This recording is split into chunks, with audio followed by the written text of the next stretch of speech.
What I'd like to do is, I'm going to tell you a little bit about myself, and then I'm going to ask you guys questions, because I'm really here to serve you.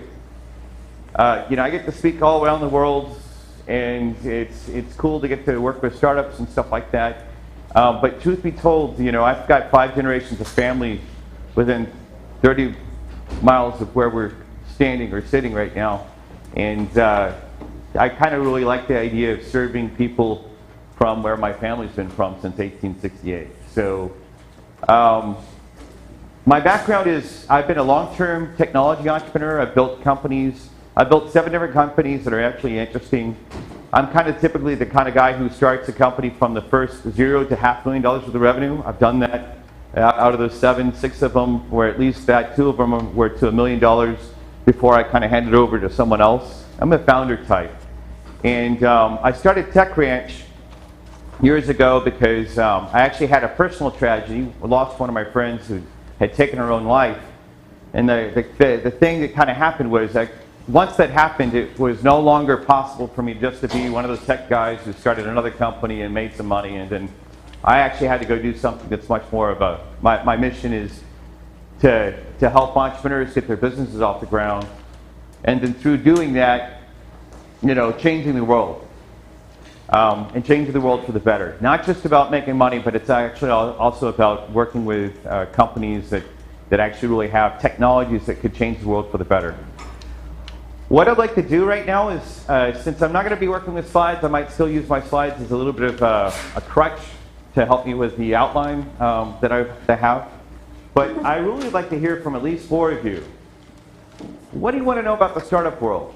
You got a guy here that's been building startups for the last 21 years. I worked for the guy named Steve Jobs. Coming straight out of UT, I actually was at a company called Next, so I can tell you after Steve got fired what it was like to be there for 3.5 years. And so that kind of affected the way I looked at the world. And so that's my come from. Yeah, first question. What I'd like to do is just kind of get a sense of what are the things you guys want to hear so that I actually speak to that versus just whatever else. My question is, if you're a service provider, how difficult is it to make it from the step where you're the lone person in the company providing the service to running a business, hiring someone else to kind of replicate your efforts? Got it. Okay. Can you repeat the question? So the question is, if I'm a service provider and like I'm a loan service provider, how hard is it to actually get to my first employee and actually start building the company? Is that okay? If it's a product, how do you feel confident enough that you've got a solid concept that will sell before you move forward?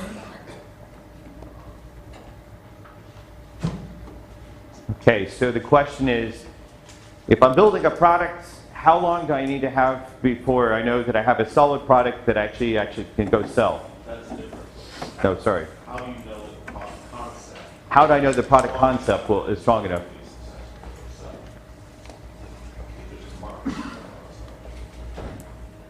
Okay. Let's see, a question right here. Yes, sir. How did you fund the early stage of your startup? How did I fund early stage of startup? Is that fine or fun? Fun. Like I'm a poor kid. I grew up a poor kid. I didn't have a rich uncle. My family, I mean, actually, it's kind of I feel really lucky in that, yeah, I was one of those kids that was on reduced cost lunches, and didn't think I was going to get to go to college. Had like amazing grades, but didn't think I was going to go to college because there was no program for me. So actually, I think I have an interesting story to tell about that. I'll do that. Right here. Yes, sir. And, say you're an inventor, you've come up with your product, your prototype, you think it's ready to go. Where do you go to protect it? Who do you talk with to start down that road? Okay, so if I'm an inventor, who do I talk with to make sure I protect my invention?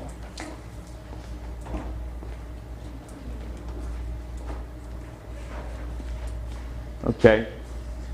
Yes, sir. Yeah, can you address your company, what you're doing, and what you see in the marketplace right now? Hardware versus software, what kind of hardware, What do you see?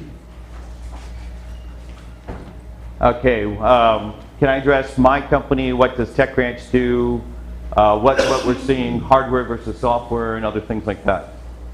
All right, well, yeah, one more.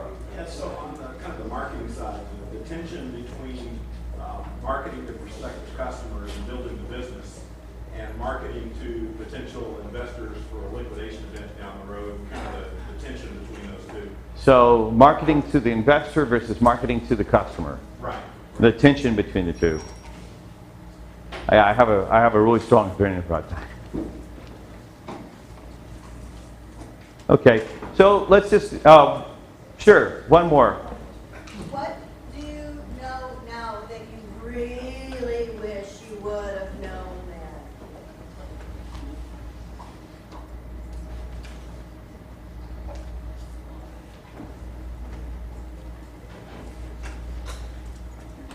I'm going to start with that one. What do I know now that I wish I'd known all those years ago? And let's have a conversation. I'm really here to serve you guys. You know, yeah, I might tell you about a couple of our products, and if Kathy will actually help me with this for one of our products, I'll give half off of the product. Don't tell my director of marketing, and she'll probably get upset at me if I do it more than 5 people. If you guys think about it, our Venture Start product, if any of you are actually looking at starting something, just because the last time I actually spoke with Launchpad Job Club was, what, 2009? Out of that really devastating kind of the series of layoffs that happened. And the thing that was really scary about the time was there were actually all these engineers. I mean, typically engineers don't get hit, right? And it's like I had never seen that before. And I'm an engineer. I actually have electrical engineering from UT, and built a lot of software and all that sort of stuff. And I remember thinking about that, and it was actually kind of crazy about what is it that's dynamically happening. And so, for those of you all that lost jobs, I have been laid off once, and I've been fired twice. So I have, now some people might say that's because I'm a little obstinate about the firings, but I want to make sure that you know that I empathize. Because I did grow up in a kind of a humble background. My mom took care of us. She did the best she could. It was a lot rougher than a lot of the other stories that I hear from that standpoint. And it's from that point of actually how lucky I feel to what's happened in my life that I'd like to be a source of hope, a source of opportunity for you guys. Before I forget it, because I'm notorious for forgetting this, and that's why I have to usually have slides. Today we have a free event at the TechRanch. You're welcome to come. If something I say actually moves you in any which way, and you'd like to connect into the startup marketplace in Austin, we have an event called the Campfire. It starts at 3:30. 3:30 to 4 is going to be more general networking, kind of old-style networking, people talking to each other, stuff like that. 4 o'clock to 5 o'clock, we're actually going to take you through a very structured teaming program. The teaming program is all set up so that you can actually get connected into the entrepreneurial community. I have no idea how many people will show up because there's always a different number, but typically it's around 40 to 80 people show up of all types, job seekers as well as entrepreneurs. We try to cater to supporting the entrepreneurs, and the idea is because those early stage entrepreneurs are really the job creation engine. If you look at all the numbers say that corporations have jobs, yeah, that's great, but the real job creation engine is our entrepreneurs that are actually building startups. It's sometimes a little bit messier, which is actually kind of delays the story for what I'll tell you about that. But it also, there are entrepreneurs that actually want to hear what you have to say. And the other thing that's a little bit nicer to know is, and this is not true for every startup that's in Austin. I'm not trying to say this is true for every startup that is Austin. One of the things I'm quite proud of about TechRanch is typically we have entrepreneurs that are a little bit older, and what I mean by that is it's it's not that they just saw the Facebook movie and said, hey, I'm going to go start something, and not to take away from the really young entrepreneurs that are coming straight out of college and starting things. That's great as well, but our environment is much more receiving for you coming, and you can come as many times to Campfire as you want. The main thing I ask is, if you're going to come, get engaged in the teaming process that happens between 4 and 5. Roughly at 5 to 5:15, we break out into having what looks like a happy hour. Now, the great thing about the happy hour, if you come, is the conversations you will have won't be about the weather, because the teaming event is going to tee it up so that actually you can actually engage in productive conversations, business productive conversations. It's at 183 Mopac. You can read, the website is techranchaustin.com/map is the map. The address, I can go ahead and give you the address, is 89, dyslexia is kind of sometimes difficult. So 8920 Business Park Drive, Austin 78759, and it's Suite 250. We're on the 2nd floor. And the campfires are open, and in the past, we've had quite a number of different job seekers. Now, the main thing I ask is, the thing to do is come with a mind to support the entrepreneurs. That's what we're there for. That's what we're there for. There was a question about the address or something like that? Yes, please. Would you repeat the web address and your physical address? Yeah, Tech Ranch Austin, TECH Ranch Austin.com. And the map is /map. So you have a map. If I don't think that I inverted those numbers, but if I did, that's /map is there so that to help me. And then if you want to see what is a campfire, there's a little video at /campfire, techranchaustin.com/campfire. If you want to kind of get another glimpse or something like that before you come. But the main thing is, like, there will be entrepreneurs that you can actually get engaged with, and sometimes maybe a little earlier in the process and stuff like that. Okay, so what is it I wish I knew? What is it I wish I knew all those years ago? I think this is true for being an entrepreneur as well as being a job seeker. The main thing is there's kind of like this boldness thing that I wish that I had just said, hey, what I am. There's actually there's a psychologist named Carl Rogers that actually his seminal quote is, what I am is good enough if I would just be so openly. What I am is good enough if I would just be so openly. I wish I'd understood that much earlier. One of the reasons that I ended up struggling for such a long time, and the 2 reasons that I got fired, the same situation. I'm very much a CEO kind of guy, but I didn't, even though I kind of thought that to myself every once in a while and that sort of stuff, I always took kind of a second role as a CTO, the Chief Technology Officer.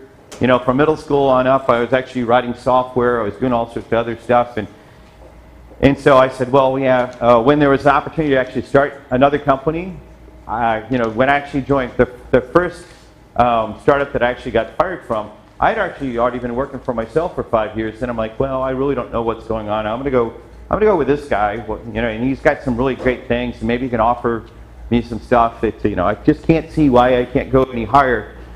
And truth be told, I should have just had more confidence in my ability to be in business, and because I actually, when the bubble started coming, around 2001, and everything started blowing up, I had actually said, hey, what we should do is let's not try to go for broke. Let's just stay, lean and mean and all that sort of stuff. And I had the right answer, but I had doubted myself as the CTO, and I put myself in a position where he actually had control. And, he's a great guy, but when push came to shove, I got shoved out.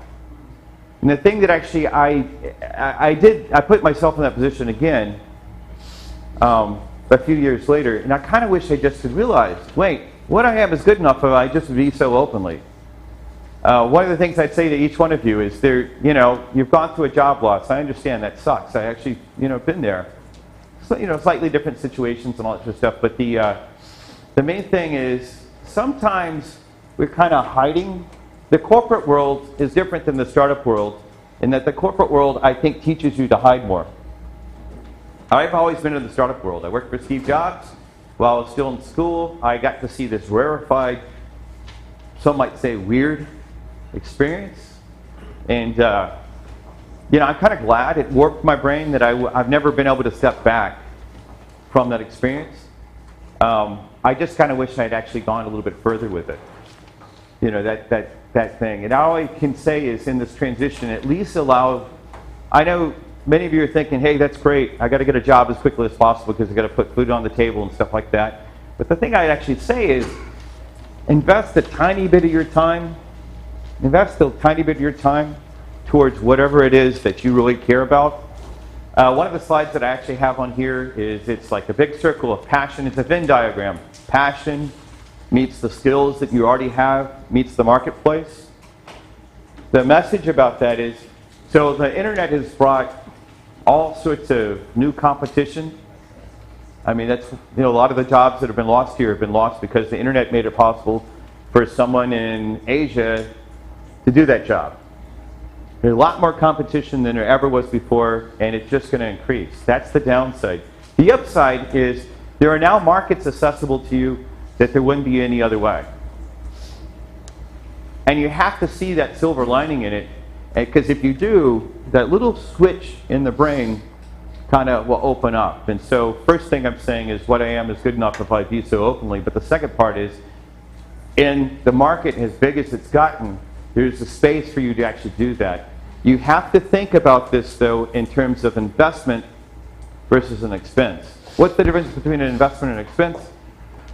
Expense is I take money and I kind of just burn it and it goes away. Investment, I spend my time or my money in a way that I have an expected return.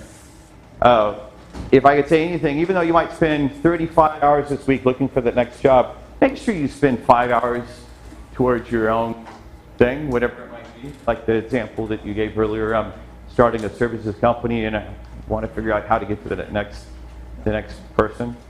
5 hours a week, if at all possible, or even if it's like you don't even have that much time, understood, allow your brain to have the luxury to allow it to think that. Because it totally ties into the thing I wish I actually knew. I learned this again when I went to Chile in 2003 and I worked with 1,000 entrepreneurs. After this tragedy that I mentioned earlier happened, I actually had to go do something and I had to go do it right now. I was ragefully angry about my friend Danielle taking her life, and I kind of, again, went down there and had this like over-the-top experience of I was on my Christian mission in a way. I wasn't doing it through the church. I'm Christian. This is like, okay, I've got to go do something. And the story that I'm actually trying to say that I kind of wish I'd even known, that's only 12 years ago, not 21 years ago, is I had this amazing experience. The highest highs, the lowest lows of my career happened working with entrepreneurs in a country that I'd only been to a couple times before, and in a language that I spoke perhaps not as well as I'd like to. Again, after I came back from that in 2004, I kind of was like, it felt like I'd walked in from the cold. You don't feel cold when you're outside in the cold. You actually feel cold when you walk back in, and it just like kind of like stuns you for a little bit. I'd had this unbelievable experience working with entrepreneurs from Santiago to Rica. Rica is the northernmost city. What had happened was, one of the other pictures on the slide deck is a picture of the advisor, her name is Dr. Betty Sue Flowers. She was the director of the LBJ library at the time. And she said, if you're serious about this vision, she didn't know the whole thing about my friend killing herself and all that sort of stuff. But if you're serious about this, you're going to go to Chile. And I'm like, what?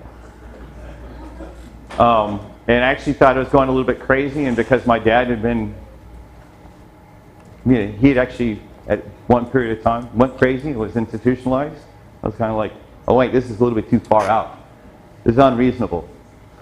And while I'm being shouted at by communists, or people who are formerly communists in the north of Chile, not even understanding their language, but not understanding anything about their concepts, because I grew up in this society, right? But I was there to be of help, and I'm actually struggling through all that sort of stuff. I had that amazing experience of helping, like, some of the entrepreneurs in Chile that are now the godfathers of that community of entrepreneurship. In my little programs. It's kind of cool. But then I came back, and it felt like I was out of the cold, as I walked in. And again, I didn't just trust that thing that I knew that I was supposed to go do.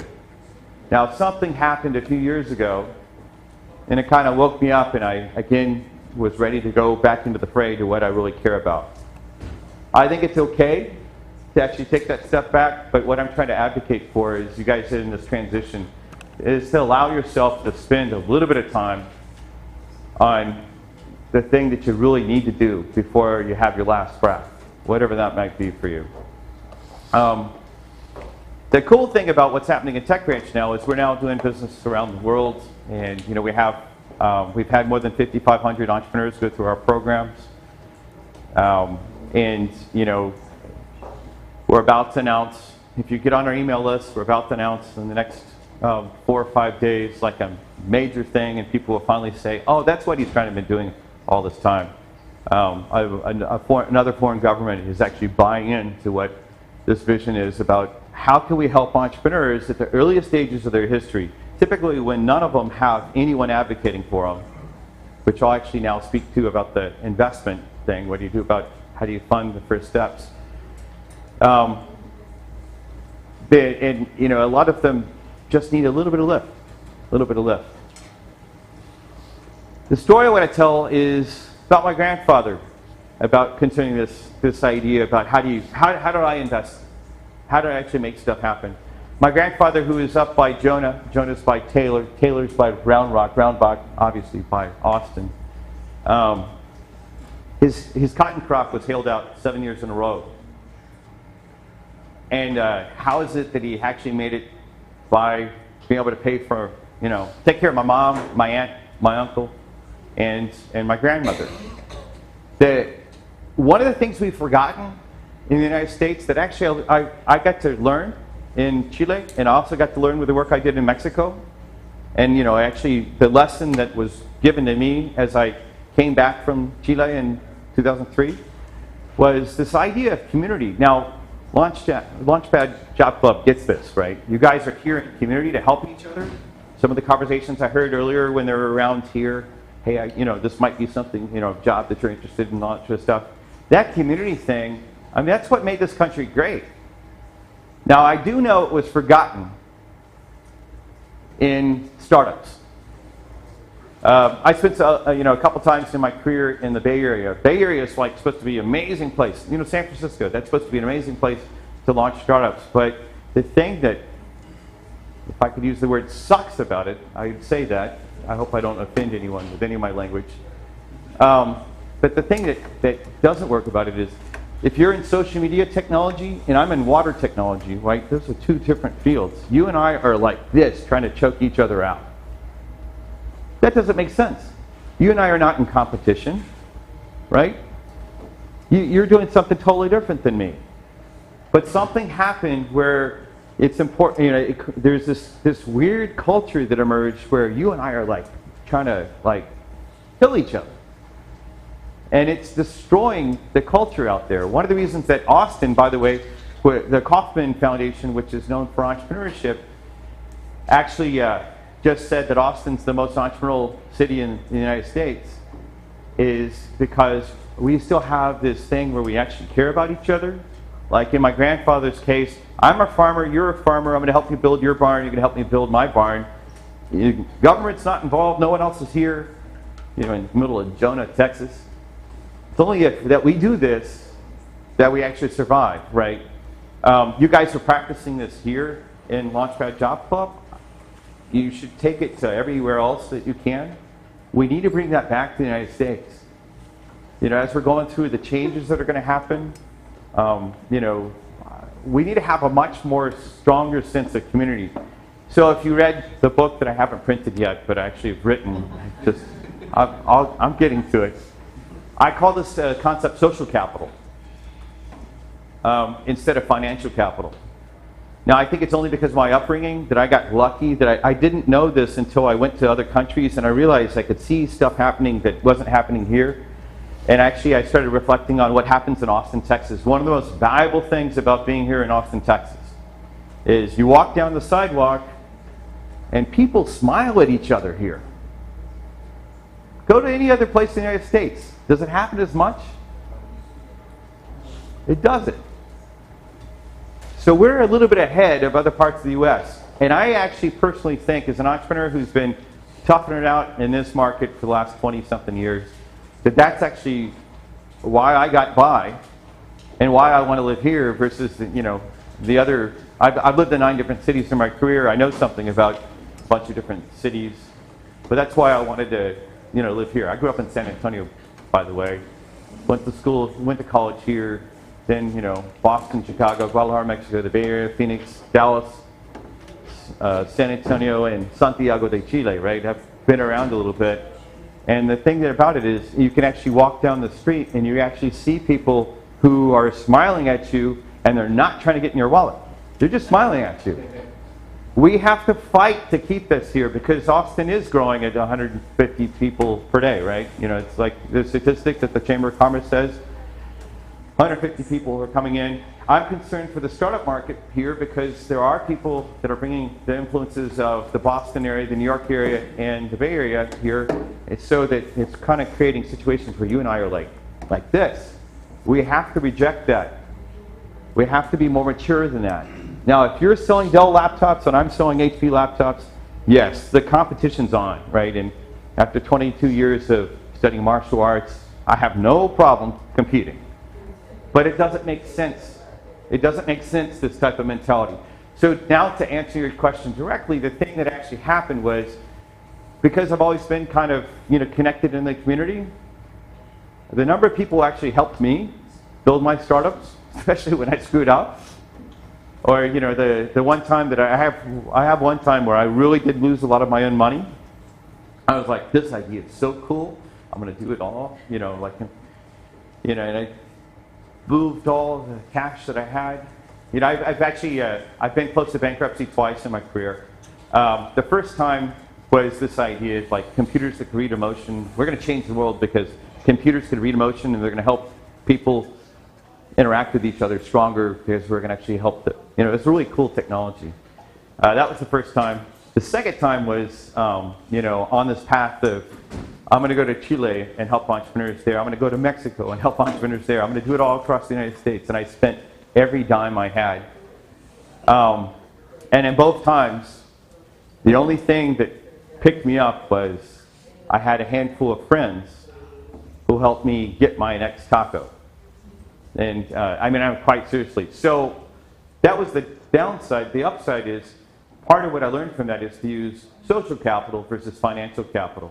The companies that are the most funded here in Austin, there's one that I love making fun of. I'm not going to say their name, but I love making fun of because they spent so much money. They bought a Super Bowl ad, and they bought some of the most amazing furniture ever. But because the lead guy was known as a fill in the blank, beep. He was a not nice person. He had no social capital. No one wanted to work there. None of us would have wanted to work for that guy. And therefore, when they didn't ship any software for all the money, the tens of millions of dollars that they raised, they didn't ship anything. They had an amazing Super Bowl ad, but they didn't ship anything. Social capital is really what moves forward things. So that's one of the things I'd like to say about that is, and especially at the early stage of the startup's history, I have this graphic that if you come to the one of the campfires, you actually see me talk about. The graphic looks like this, right? You start bleeding. This is revenue. Bleeding, revenue, and then maybe it takes off where you actually get to start eating. The only way I was able to get across that is because of my family background about being connected and helping other people and then receiving their help as well. I've been able to build startups on next to no funding. And I've always been a pioneer, right? The technologies I can tell you about, I've always been a pioneer where I'm like, I'm going to swing for the fences and see if I can totally change something that's never been done before. Being a pioneer to impact their community for the better. One of the examples to put some wood behind that is the original e-commerce engine behind Dell that sold the first $2 billion of computers was built in my living room. And at the time, I went to a lot of different people and said, hey, I have this vision about how we can actually use the internet to buy and sell stuff. And most everyone was like, I've never going to risk swiping my credit card on the internet. I'm like, no, it's going to be big. Like in a really, and actually, because I didn't have Steve Jobs level charisma, or I didn't have a rich uncle or whatever like that, I actually suffered for quite a while through that. But the thing that actually helped me get by was having a small network of people that actually help. That's the funny thing is, even though I did stuff that, like, e-commerce now is pretty easy, at the time it was actually really, really risky. So that's one of the things that I actually say is that's a way of doing that.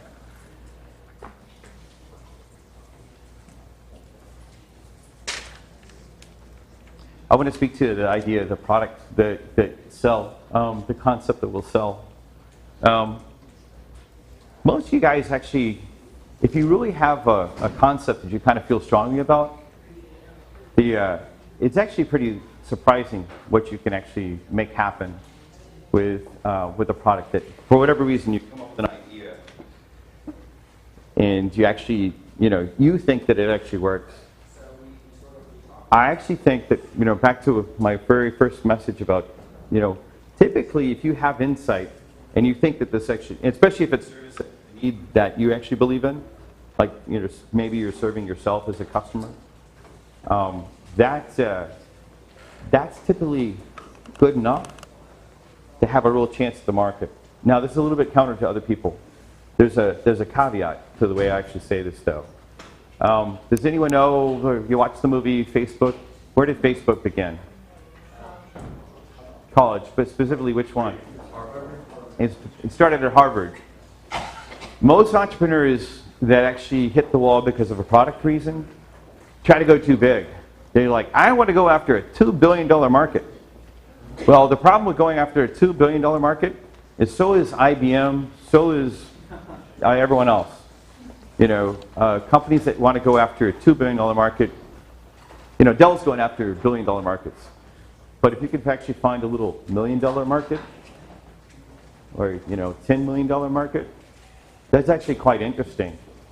And the funny thing about it is when we watch the Facebook movie and realize, wait, that kid started at Harvard, and it wasn't because, there's no unique thing. He could have started at UT as well. He could have started, the main thing is he started some small place, right? The story is that Facebook started at Harvard, it went to the Ivy League, then it went to colleges, then it went to young professionals, then it went to older professionals, and now my mom's using it. And my mom wouldn't have been my mom and everyone in that market actually represents a gazillion-dollar market. But there's no way that Zuckerberg could actually started with that really large market. And too many people blunt the sword or blunt the spear on trying to go to a really big market. If you can find a nice small market that you know how to address, that actually can be strong enough. The concept, the really big success actually gets a lot of press because it's Hollywood, it's flashy and all that sort of stuff. But the problem is that there's actually this counterculture that's actually getting a lot stronger called the early exit. About, don't worry about having a bazillion-dollar company. I know that I'll never be a Michael Dell, right? Because I'm a different guy. But I will have help, thousands, if not more, people actually start startups. And then that's what I do. Don't get seduced by, okay, we got to be a Zuckerberg or a Dell or something like that. And actually find those really small markets. And that's the whole key thing. The other thing is, if you're looking at this, the thing to look up is the Wikipedia page about the technology adoption lifecycle. Even if you're not doing technology, this will be valuable for you if you're thinking about starting something. The technology adoption lifecycle. It's also talked about in the book, Crossing the Chasm. If I had a whiteboard, I would actually draw this little thing. There's just like this little bump and then this really big bump. Whoops. Microphone. Okay, so there's this little bump and then this really big bump. I'm not used to having a microphone, by the way. How about that?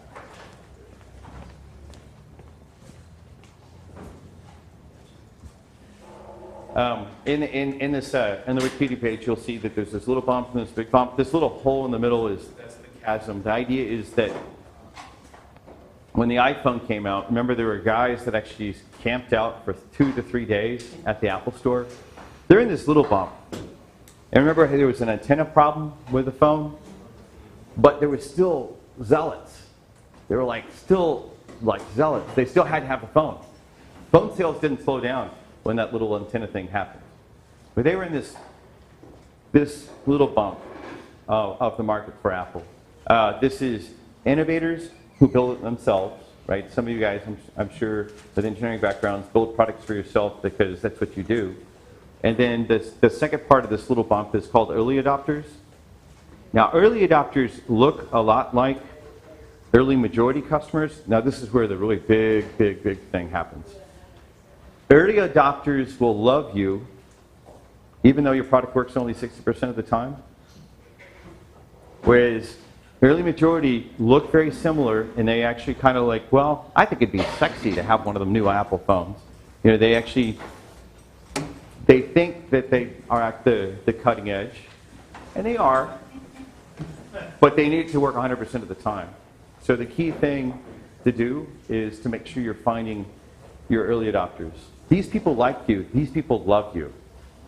And in Harvard's case, to go back to that example, the key thing that was happening was there's love, right? Now, okay, what was the love? It's not about the app. It's about what the app did for other people. Wait, I could actually meet girls through this app? Engineers can be girls. Yeah, exactly. And that's exactly what happened. We saw, or I can find out one of the things that they actually talk about in the movie, right, is she single?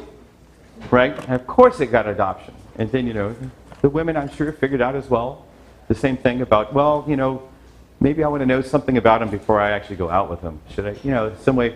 And that first 200 to 300 people who used that app helped Zuckerberg actually figure out all the different pieces that he actually needed to do. They were a little bit more forgiving. That's your early adopters versus your early majority. You should not allow yourself to get seduced by early majority customers. Because in my case, as an example, using cell phones now, my mom doesn't even own a smartphone. I'm not trying to pick on my mom.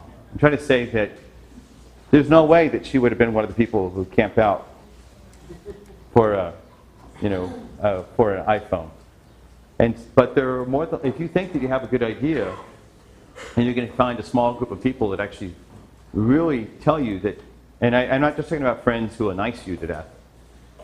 You don't want to just be talking to people who will nice you to death. Oh, that's a great idea. Yeah, wonderful, honey. No, you want to actually have people who are critical but really love what you're doing. And there's always a way of finding that. It's actually kind of surprising that I'm surprised that more products don't find that. And I think the thing that happens is in the book Crossing the Chasm, they actually talk about that. When you have to do a different set of things to go across this little dip right here. So that'll kind of give an idea about that. Let's see. How do I fund?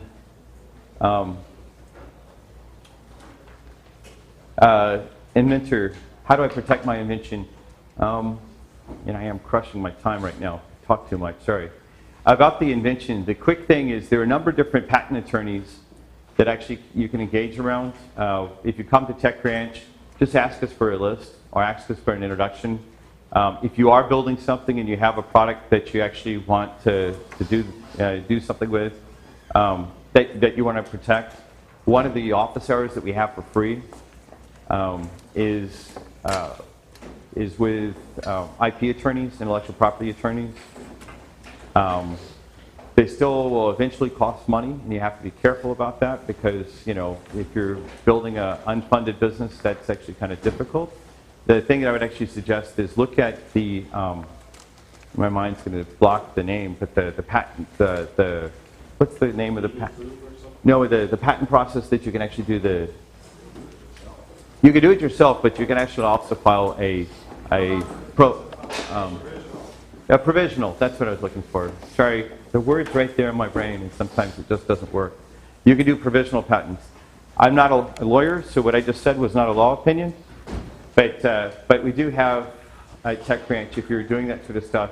Now, typically, the way that the slots for the attorneys are filled up, some of them, we do prioritize people who are directly in our programs. But that being said, you don't have to be in our program to take advantage of those. You do have to be on the email list. Being on the email list is free. It's the Tech Rancher list specifically. So as a reminder, and if you come to Campfire or something like that, you can get on that list.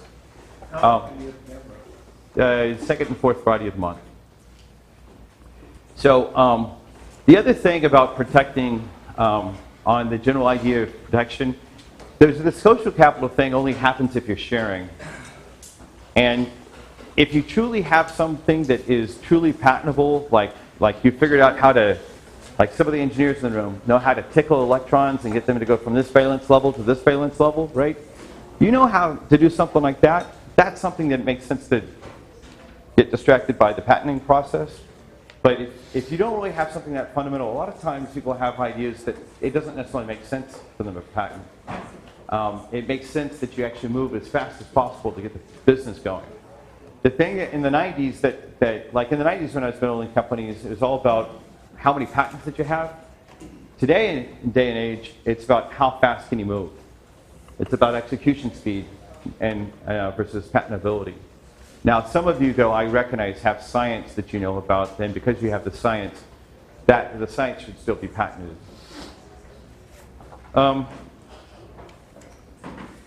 Marketing, investor versus customer. So most of my experience has been as something happened where actually I learned to talk to customers. I really believe that the people you should be interacting with and pushing as hard as possible is customers. Austin is just now starting to get closer to the investor community that we had out in the Bay Area. And because I chose to live here, I kind of suffered. There was one venture capitalist firm or venture capital firm in the 90s that if you weren't inside of their little group of guys, you pretty much were on the outside and they actually would kind of block you. And since I didn't have the silver spoon or whatever the right metaphor is to be in that group of guys, I just gave it up trying to get investment. And so it really dug me in a little bit deeper than, I'm not anti-investment, by the way. Sometimes when people hear me say this, they think I'm anti-investment. But the thing that you should be finding out is how close to your customer can you be? Because customers, especially if you can find the segment we talked about earlier about the ones that love you, that actually is, they will help fund it. I mean, you have to figure out how to build a relationship right, but they'll help build that. The guy who actually asked this question a while ago, I forget who that was, but the main thing about this is know that a lot of times that you're going to end up wasting time with an investor, whereas when you're interacting with the customer actually will lead you to the place you need to go, whereas an investor actually might take 6 months of your time and not invest. And that's an expensive use of time. There is a time, though, for finding investors, but typically you should have customer traction, at least in the way I think about things first. On my company, what does Tech Ranch do? And hardware and software, I think I mentioned this earlier. We are a technology incubator. I say technology. The place is called Tech Ranch. The idea behind Tech Ranch is to engage with entrepreneurs as early as possible. We have a lot of free events. There's a lot of free events around Tech Ranch, including the Campfire. Just look at our website, and you can actually find out more. We have programs called like Venture Start. Venture Start for like, before I go on a journey, I have to kind of plan out the journey, and I have to pack the car. Venture Forth is a 10-week boot camp for actually helping you. We put you in a cohort of other entrepreneurs that are going down that path, and so you have a group to commiserate with, as well as to celebrate with, as well as to lean on. That's in Venture Forth. And then we have a program for entrepreneurs that actually get their companies to an interesting amount of traction called Venture Builder, for taking it to a whole different level. That's what we do. On the question that this gentleman asked about hardware and software, what's interesting about what's happening in Austin is there's like this explosion. Hardware is actually coming back, but it's coming back through IoT, Internet of Things. And there's a bunch of IoT activity happening here. I don't think there's going to be as much manufacturing here because it seems like the Chinese are actually really taking that down. But what's interesting, especially that you should know about, is there's a lot of stuff happening with in the maker space, like in Austin, actually in Round Rock, we have a maker space called Tech Shop. And if you're doing some level of manufacturing, you should go look at that place. It's worth having a membership. I think it's like $75 a month. You actually take a class to learn how to use a certain type of tool, and then you can actually manufacture essentially there. The general term is called the makerspace. So on the hardware side, there's more of that sort of stuff happening.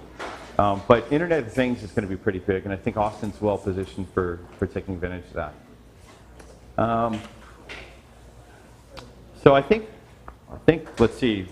We talked about what I know that I wish I'd known. We talked about investor versus customer. We talked about hardware versus software. We talked about patent protection. How do I fund early stage? We talked about product, about how would it sell, like how to look for that, how to look for the right place.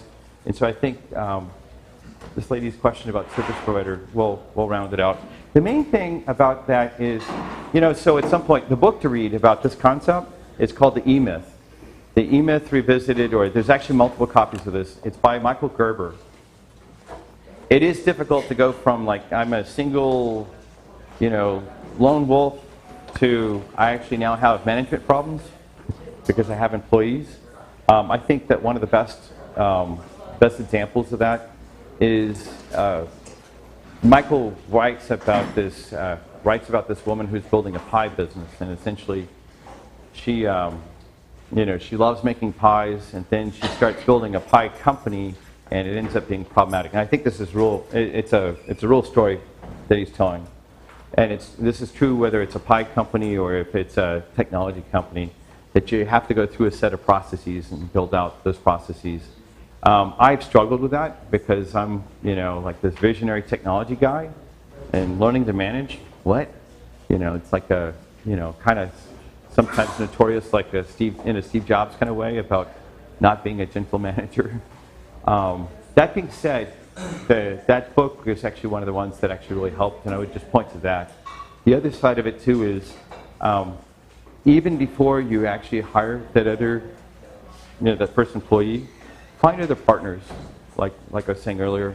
I kind of wish I'd done that earlier, because I hired a VP of marketing before I realized that one of my best friends is one of the most brilliant marketing entrepreneurs, and I kind of wish that I'd actually engaged with him much more. But like I said, was taught that's not what you do. It's all about you. The whole notion behind the book's name, E-Myth. What is the E-Myth? What's the mythology of the entrepreneur? The mythology of the entrepreneur is that he or she is alone. Like that Steve Jobs built Apple. No, it was Steve Jobs who was the entrepreneur, but Steve Wozniak was the technician. And then a person you probably haven't heard before, Mike Markula, was the adult supervision, the manager. And so, once again, the idea is to not be alone on that. All right, so what I'm going to do is my coach is already waiting for you for 5 minutes, so I'm going to run very quickly. But the message I want to leave with you is this one proverb that says, if you want to go fast, go alone. If you want to go far, go together. My invitation to you is if you want to have our support, the Tech Ranch, come to the campfire. We're here to support you through the process of building a company. If you're looking for a position and you want to take a risk, and it is risky at the startup, because guys like me that don't always know what we're doing, building a company, especially for the first 10 people in. The first 10 people in is a much different risk than after that. That happens to be the world that I know, but there are a lot of entrepreneurs that are giving it their best to do that. That is the source of job creation in the United States. All the statistics actually say this. So, it is worthwhile, especially if you do kind of what they were saying earlier with the, helping a nonprofit or helping a startup and actually even getting involved. Even if all you do is volunteer 5 hours a week to some guy who's working on a hardware startup or something like that, or whatever it might be in your case. It's an interesting way to actually be able to transition from one thing to another thing. A lot of entrepreneurs, if you're actually able to engage with them and, where it's not just an employment kind of thing, they'll go out of their way to help you as well, because they're much more forgiving because they're actually having to deal with kind of the roughest part of the company's history.